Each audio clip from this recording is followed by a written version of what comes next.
I'm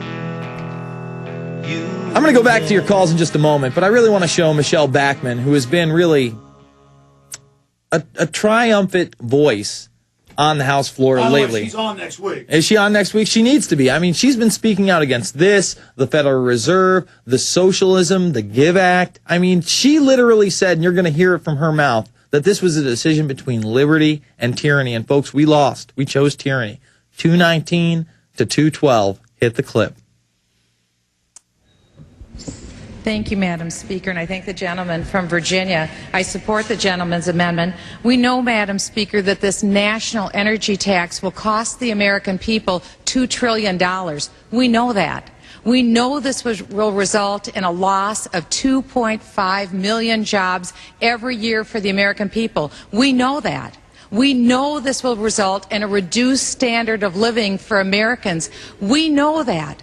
What is the point and what's the benefit? But what is worse than this is the fact that now, because of this underlying bill, the federal government will virtually have control over every aspect of lives for the American people. It is time to stand up and say, we get to choose. We choose liberty or we choose tyranny. It's one of the two. The underlying bill represents the tyranny and the intervention of the federal government. Mr. Forbes' amendment represents liberty for the American people. It's our choice. What will we choose today? Will we choose liberty or will we choose tyranny? I choose Mr. Forbes' amendment. Gentleman, time has expired. Gentleman from Virginia. All right, let's go back to calls. I mean, there she says it all right there. We did. We chose tyranny today by the slightest of margins. Tyranny won. Let's go to Black in Florida. Black, you're on the line. What's up?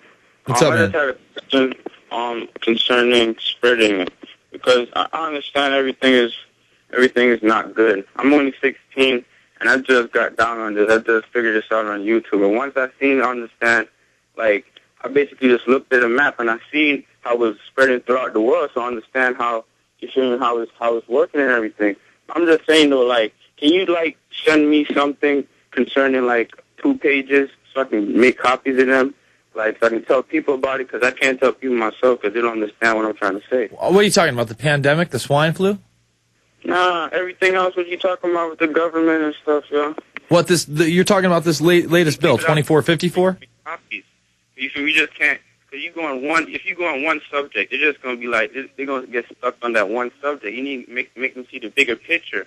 Like, well, I'll tell you what, man. Black, I thank you for the call, man. I'm trying to go with a bigger picture film right now with Invisible Empire, my friend. I mean, I am trying to show the big picture in less than 2 hours, and that's why, I might as well make this announcement today. This is going to be the last Infowarrior for some time. We're going to be going on hiatus. We're going to be doing a weekly Sunday show, 3 hours a week, until I put out, or at least am ready to release, Invisible Empire. And I just need the time. You have no idea what it's like to come here every day, to be a part of the 4-hour Alex Jones show, to sit here and work, to have to go all the way back home, to come back here, to work on the film again, to get ready for this show. I mean, it's a 3-hour show. Sometimes I don't even hit up all the news stories I'd go with. I mean, I've got 25, 35, 50 news stories a night at times. So, I've got to back off for a while. Hopefully this new guy is going to be hired in the next week and a half, and just go full force on this movie. It's really starting to come together. I've been fleshing out the first chapter, putting together, again, a lot of New World Order quotes nobody's ever seen before, nobody's ever mentioned before, laying it all out that this is a real entity. And I'm actually pretty excited. Filmmaking is my forte. It's what I started in. And this has always been kind of secondary to me. I like to think that I do a decent job of it, and I do enjoy doing it. But at the same time, I've just got to push forward on this film. And I hope all you guys out there forgive me. But, I'm a filmmaker. And Invisible Empire is something that's been close to my heart since 2005, something I've really wanted to work on. Now I'm almost 5 years down the line now. I need to get this picture out. And I am shooting for a Christmas Eve release. We'll see if that changes in the near future. But hopefully expect the Sunday show, and it's going to be a wrap-up show for the Alex Jones show. So I'll be on from, he's on 4 to 6 Central, so I'll be on from 6 to 9 Central on Sundays, and I'll be just wrapping up the week's news. But again, I'm really stoked to go full time on this film, because That's what I'm really into. I mean, again, I love this stuff. I love what Alex Jones does. I want to be a Renaissance man in the worst way, shape, and form. But I want this movie to be just knock your socks off good. All right, let's go to, let's see, we're on Richard. Richard, you're on the line. Yes, Bermas. Yes, sir. Hello, Bermas. Is Alex still there, or is he gone? He is not currently in the room, but, he might be listening in the other room. More than likely not. Probably working on his next picture and the book. But go ahead. I just wanted to express my appreciation for both of you guys for doing what you do, and I just wanted to say that I've listened to C-SPAN. I was watching it most of the day today, and I could not believe what I was witnessing, and I just... if it weren't for Bonner, at the last minute to stand up for, 90 minutes and go through the last 300 pages of that, I don't know what the American people would have at this point, Well, how about the people that actually stayed after the vote, after they had lost 219 to 212, and still railed against this bill? And I'm talking about all the Americans like me that got on the phone, got on the horn, to Washington to call their congressman and actually try to do something, No, absolutely. Listen, where's the America? Where's the America that I was brought up to respect and believe in? At what point do Americans have no voice? And then what happens? I mean, what are we supposed to do? I mean, when that is gone, it's almost gone. Listen, when they pull that cyberbullying act or that cybersecurity act, that is the end of free speech. They're going to make arguments. When we have total collapse in this country, how are we supposed to individually react against it beyond what we can do as a normal citizen? That's what I'm asking you. Well, I'm telling you what, I always say that the Second Amendment is more than likely the last resort. But if they start injecting people with cancer viruses openly on a mass scale...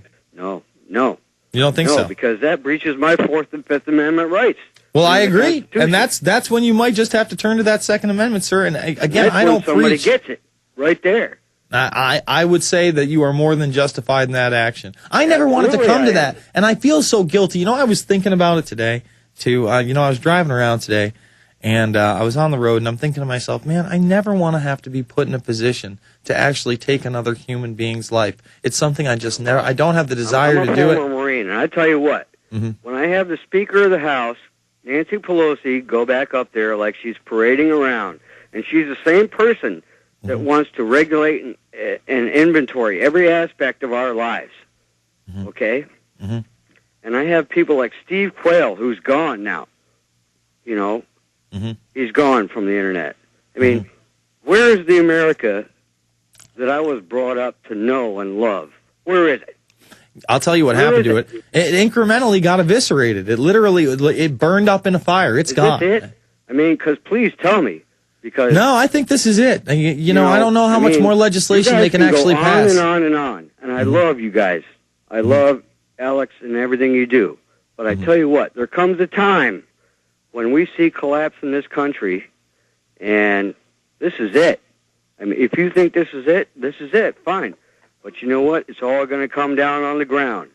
And what I see, and with Waxman protesting the whole time against Bonner for this, He looks like an evil Dr. Seuss character, by the way, like something out of Whoville. Oh, absolutely, they all do. Well, that guy looks like something special. This was not what I anticipated to see. Okay, now I realize that this country has gone down. It's going down fast, and I just hope that I'm going to be able to protect my friends and family and do what I need to do, because it's a very scary thing, Jason. It is a very scary thing. And thank God for you and Alex Jones. Well, thank you, man. Richard, thank you for the call. I understand your frustration. I can't tell you that this is the bright, happy face scenario. It's not. This carbon tax, again, this is something I was talking about in the very beginning of coming out here and talking about this show. I said, hey, if you want to win on something, we can beat this carbon tax. We can. We can beat these climate change bills. They're not taxing us for breathing yet. Well, we just lost, okay? We got one small shot, and I'm talking about this is a Hail Mary 95-yard plus toss to get the Senate to throw this bill out. And I haven't gotten the senators' phone numbers yet, but I need to get that over the break. We're going to give that out hopefully in the next segment, because you need to call your senator now, and we need to beat this bill, because Obama is not going to veto this bill. They're going to he probably praised the passage today. I saw some of the demons on the news, and this is all blasé in the international media, by the way. I went to The Guardian, I went to The Telegraph, they're all applauding it. Reuters is applauding it.